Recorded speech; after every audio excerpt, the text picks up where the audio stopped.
Bismillahirrahmanirrahim. Assalamualaikum warahmatullahi wabarakatuh.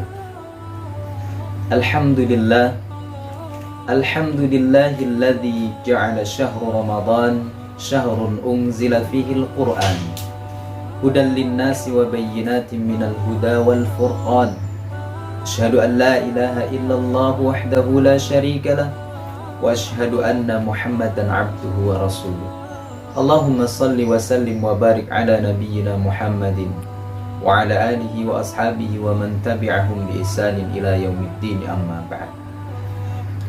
As-saimin was-saimat rahimani wa rahimakumullah. Bersyukur kita kepada Allah Subhanahu wa taala atas segala karunia nikmat yang telah diberikannya kepada kita, terkhusus nikmat sehat, nikmat walafiat yang telah Allah berikan kepada kita, sehingga kita masih bisa mendapati, masih bisa melaksanakan rangkaian ibadah-ibadah di bulan suci Ramadan. Karena banyak dari saudara-saudara kita yang telah mendahului kita, sehingga saat ini sudah tidak bersama kita lagi untuk menunaikan rangkaian ibadah di bulan suci Ramadan. Dan mudah-mudahan di momentum Ramadan kali ini menjadi Ramadan terbaik yang pernah kita lalui di bulan Ramadan yang sebelumnya. Dan mudah-mudahan kualitas ibadah dan iman takwa kita kepada Allah Subhanahu wa taala senantiasa lebih baik lagi.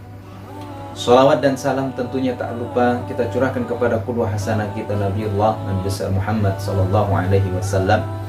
Mudah-mudahan kita bisa terus berusaha istiqomah menjalankan sunnah-sunnah yang telah diajarkan oleh Nabi kita Muhammad sallallahu alaihi wasallam, dan kita termasuk bagian dari umatnya yang nantinya akan mendapatkan syafaat darinya.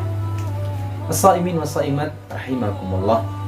Mari kita mengambil ibrah dari hadis yang diriwayatkan oleh Imam Tirmidzi, Imam Abu Dawud, berkenaan dengan 3 keadaan orang yang doanya tidak ditolak oleh Allah Subhanahu wa taala. 3 orang atau 3 keadaan tersebut, yang pertama adalah as-saim hina yuftir. Di riwayat yang lain disebutkan as-saim hatta yuftir. Yang pertama adalah orang yang berpuasa sampai ia berbuka. Orang yang berpuasa hingga ia berbuka. As-saimin was-saimat yang dimuliakan Allah Subhanahu wa taala, tentu ini menjadi kabar gembira buat kita semuanya yang sedang melaksanakan ibadah puasa. Karena kita bagian dari orang yang ketika berdoa, doanya tidak akan ditolak oleh Allah Subhanahu wa taala. Mari kita manfaatkan di keseharian kita, karena dari kita sahur sampai nanti berbuka itu merupakan waktu-waktu terbaik untuk kita bermunajat kepada Allah Subhanahu wa taala. Jadi jangan bosan untuk berdoa kepada Allah, karena doanya kita yang lagi berpuasa itu tidak akan ditolak oleh Subhanahu wa taala. Dan kita harus yakin, seyakin-yakinnya, doa-doa yang kita lantunkan, doa-doa yang kita untaikan untuk Allah Subhanahu wa taala pasti dikabulkan oleh Allah Subhanahu wa taala. Mari kita perbanyak berdoa, khususnya buat diri kita.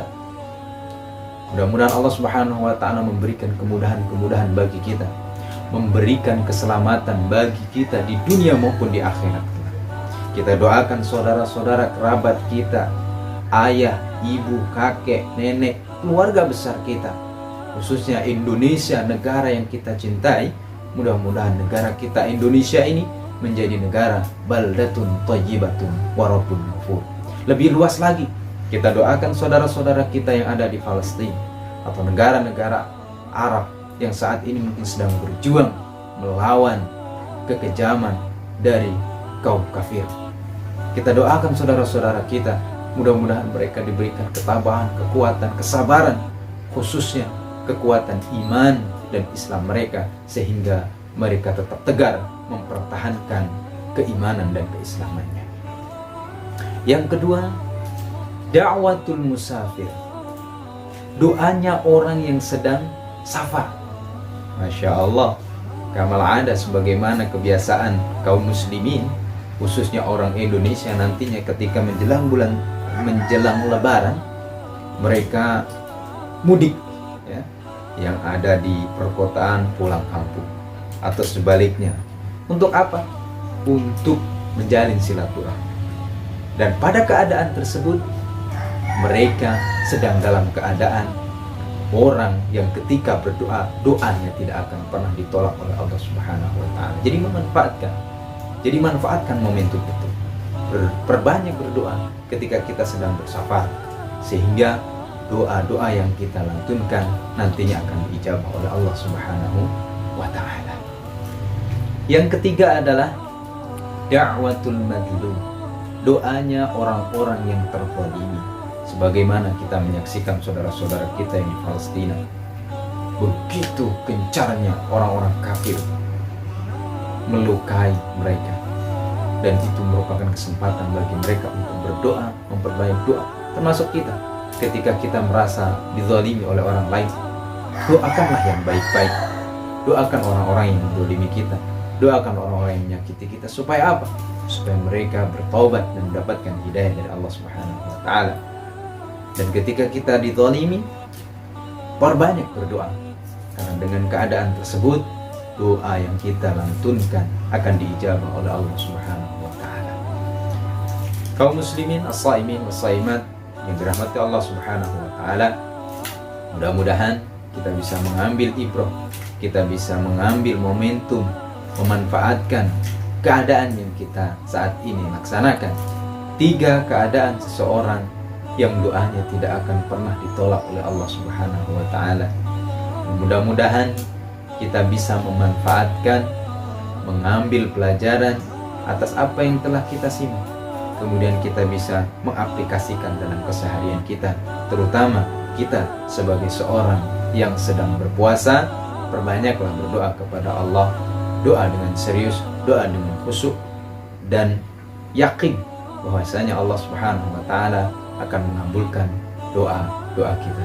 3 keadaan tadi. Yang pertama adalah orang yang berpuasa sampai ia berbuka.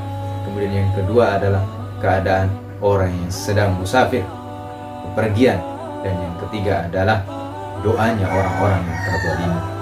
Mudah-mudahan kita semuanya bisa memaksimalkan momentum bulan suci Ramadan ini untuk menjadi orang yang nantinya mendapatkan predikat dari Allah Subhanahu wa Ta'ala sebagai la'allakum tattaqun, sebagai orang yang bertakwa tentunya.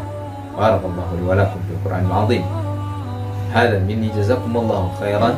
Syukran lakum. Assalamualaikum warahmatullahi wabarakatuh.